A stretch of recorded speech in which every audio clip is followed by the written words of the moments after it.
દિસતી એકે નથી વાદળી.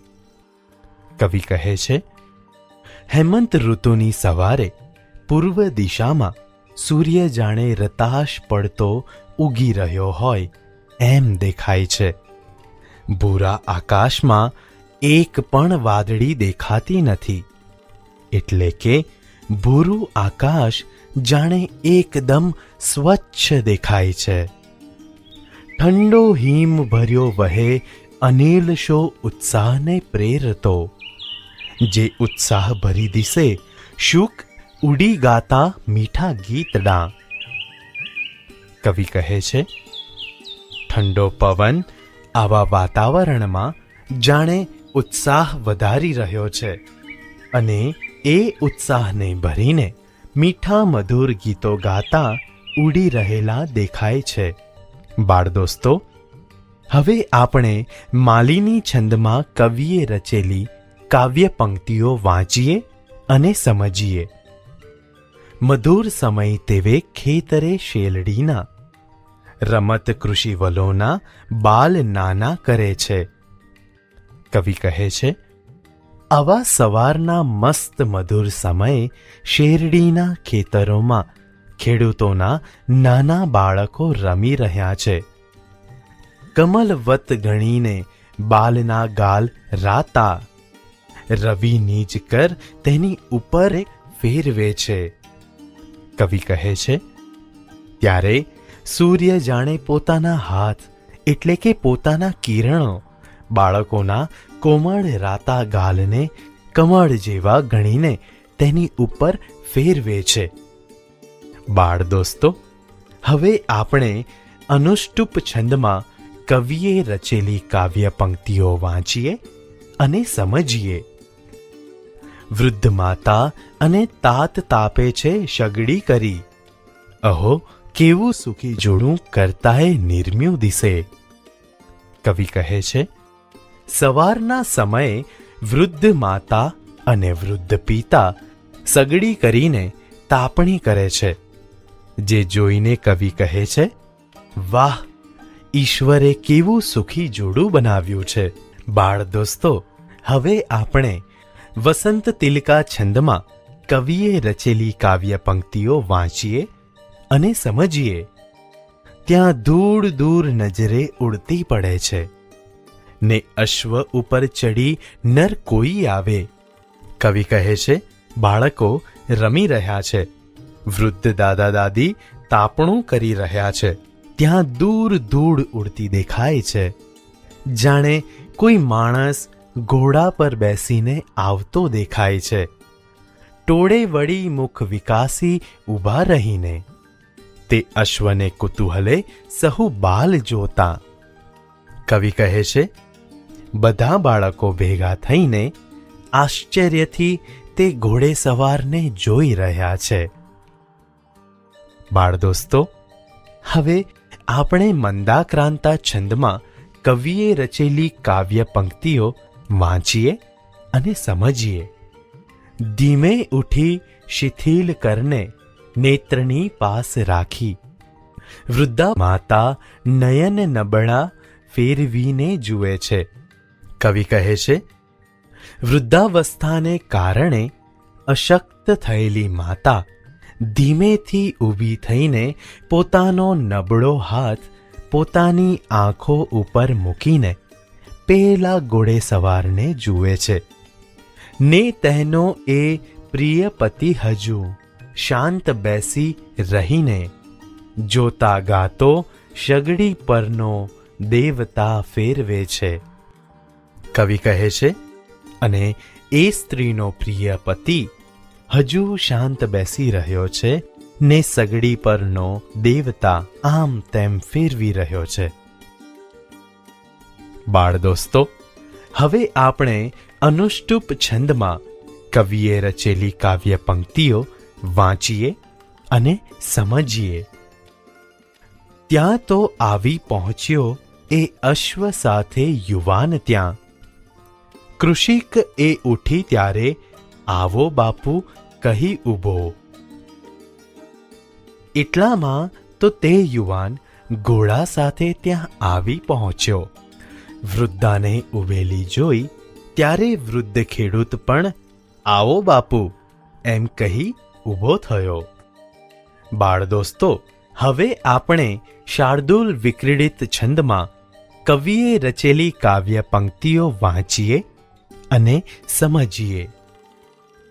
લાગી છે મુજને તૃષા, જલ જરી દે તું મને બોલીને. અશ્વેથી ઉતરી યુવાન ઊભીને ચારે દિશાએ જુએ. મને તરસ લાગી છે, તમે મને થોડું પાણી આપો.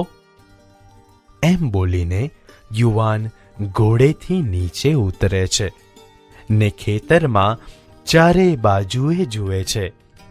મીઠો છે રસભાઈ શેલડી તણો, એવું દયાથી કહી. માતા ચાલી યુવાનને લઈ ગઈ જ્યાં છે ઊભી શેલડી. ત્યારે શેરડીનો રસ મીઠો છે ભાઈ, એવું દયાથી કહીને વૃદ્ધ માતા યુવાનને જ્યાં ઊભી શેરડી છે ત્યાં લઈ ગઈ. બાળ દોસ્તો, હવે આપણે વસંત તિલકા છંદમાં કવિએ રચેલી કાવ્ય પંક્તિઓ વાંચીએ અને સમજીએ. પ્યાલું ઉપાડી ઊભી શેલડી પાસ માતા, છુરીવતી જરીક કાતડી એક કાપી. ત્યાં શેર છૂટી રસની ભરી પાત્ર દેવા, ને કંઈ વિચાર કરતો નર તે ગયો પી. વૃદ્ધ માતા પ્યાલું ઉપાડી શેરડી પાસે ઊભી રહી અને છરી વડે શેરડીની જરીક એવી એક કાતડી કાપી. ત્યારે તેમાંથી રસની ધાર છૂટતા આખું પ્યાલું ભરાઈ ગયું અને તે યુવાનને આપ્યું. તે યુવાન કંઈક વિચાર કરતો હોય એમ તે રસ પી ગયો. બાળ દોસ્તો, હવે આપણે અનુષ્ટુપ છંદમાં કવિએ રચેલી કાવ્ય પંક્તિઓ વાંચીએ અને સમજીએ. બીજું પ્યાલું ભરી દેને, હજુ છે મુજને તૃષા, કહીને પાત્ર યુવાને માતાના કરમાં ધર્યું. કવિ કહે છે, મને હજુ તરસ લાગી છે, બીજું પ્યાલું ભરી આપો ને. એમ કહીને યુવાને પ્યાલું વૃદ્ધ માતાના હાથમાં મૂક્યું.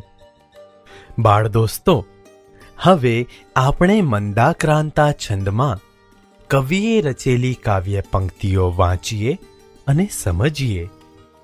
કાપી કાપી ફરી ફરી અરે કાતડી શેલડીની, એકે બિંદુ પણ રસ તણું કેમ હાવા પડે ના. વૃદ્ધ માતા ફરી ફરી વાર શેરડીની કાતડી કાપે છે, પરંતુ હવે રસનું એક ટીપું પણ પડતું નથી. શું કોપ્યો કે પ્રભુ મુજ પરે, આંખમાં આંસુ લાવી. બોલી માતા વળી ફરી છુરી ભોંકતી શેલડીમાં. તેથી વૃદ્ધ માતાની આંખમાં આંસુ આવી જાય છે અને કહે છે કે શું મારા પર પ્રભુનો કોપ ઉતર્યો છે. એમ બોલીને તે ફરી પાછી શેરડીમાં છરી ભોંક્યા કરે છે. બાળ દોસ્તો, હવે આપણે અનુષ્ટુપ છંદમાં કવિએ રચેલી કાવ્ય પંક્તિઓ વાંચીએ અને સમજીએ. રસહીન ધરા થઈ છે, દયાહીન થયો નૃપ, નહીં તો ના બને આવું, બોલી માતા ફરી રડી. ધરતી રસ વગરની થઈ છે, રાજા દયા વગરનો થયો છે, નહીંતર આવું ક્યારેય ન બને. એમ બોલી માતા ફરી પાછી દુઃખી થઈને રડી પડી. બાળ દોસ્તો, હવે આપણે વસંત તિલકા છંદમાં કવિએ રચેલી કાવ્ય પંક્તિઓ વાંચીએ અને સમજીએ. એવું યુવાન સુણતા ચમકી ગયો ને, માતા તણે પગ પડી ઉઠીને કહે છે, એ હું જ છું નૃપ, મને કર માફ બાઈ. એ હું જ છું નૃપ, મને કર માફ ઈશ. માતાના એવા શબ્દો સાંભળતા જ યુવાન ચમકી જાય છે. તે તરત જ માતાના પગમાં પડે છે અને પછી ઊભા થઈને કહે છે, હે માં, એ રાજા હું જ છું, મને માફ કરો. હે ઈશ્વર, એ રાજા હું જ છું, મને માફ કરો. બાળ દોસ્તો, હવે આપણે શાર્દુલ વિક્રીડિત છંદમાં કવિએ રચેલી કાવ્ય પંક્તિઓ વાંચીએ અને સમજીએ. પીતો તો રસ મિષ્ટ હું, પ્રભુ અરે ત્યારે જ ધાર્યું હતું. આ લોકો સહુ દ્રવ્યમાન નક્કી છે, એવી ધરા છે અહીં. છે જોએ મુજ ભાગ કંઈ, નહીં સમો તે હું વધારું હવે. શા માટે બહુ દ્રવ્ય આ ધનિકની પાસેથી લેવું નહીં? યુવાન કહે છે, અરે પ્રભુ, હું જ્યારે સ્વાદિષ્ટ રસ પીતો હતો ત્યારે જ મનમાં ધાર્યું હતું કે આ સર્વ લોકો નક્કી જ ખૂબ ધનવાન છે, કેમ કે અહીંની ધરતી કંઈક આવી જ છે. તો પણ મને તેમની ઉપજમાંથી કંઈક નજીવો જ ભાગ મળે છે. તો હું હવે મારો કરવેરો વધારી દઉં.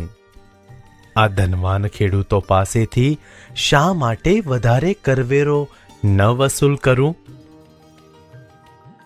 બાળ દોસ્તો, હવે આપણે ઉપેન્દ્ર વજ્રા છંદમાં કવિએ રચેલી કાવ્ય પંક્તિઓ વાંચીએ અને સમજીએ. રસે હવે દે ભરી પાત્રબાઈ, પ્રભુ કૃપાએ નકીએ ભરાશે. યુવાન વૃદ્ધ માતાને કહે છે, માં, હવે રસથી આ પાત્ર ભરી દે. પ્રભુ કૃપાથી એ નક્કી જ ભરાઈ જશે. સુખી રહે બાઈ, સુખી રહો સૌ, તમારી તો આશીષ માત્ર માગું. માં, તમે સુખી રહો, તમે સહુ સુખી રહો. હું તો હવે માત્ર તમારા આશીર્વાદ જ માગું છું. બાળ દોસ્તો, હવે આપણે વસંત તિલકા છંદમાં કવિએ રચેલી આ કાવ્ય પંક્તિઓ વાંચીએ અને સમજીએ. પ્યાલું ઉપાડી ઊભી શેલડી પાસ માતા, છુરી વતી જરી જ કાતડી એક કાપી. વૃદ્ધ માતાએ ફરીવાર પ્યાલું ઉપાડી શેરડી પાસે ઊભી રહી અને છરી વડે ફરીથી શેરડીની જરીક એવી એક કાતડી કાપી. ત્યાં શેર છૂટી રસની ભરી પાત્ર દેવા, બહોળો વહે રસ અહો છલકાવી પ્યાલું. ત્યારે તેમાંથી રસની ધાર છૂટતા આખું પ્યાલું ભરપૂર રસ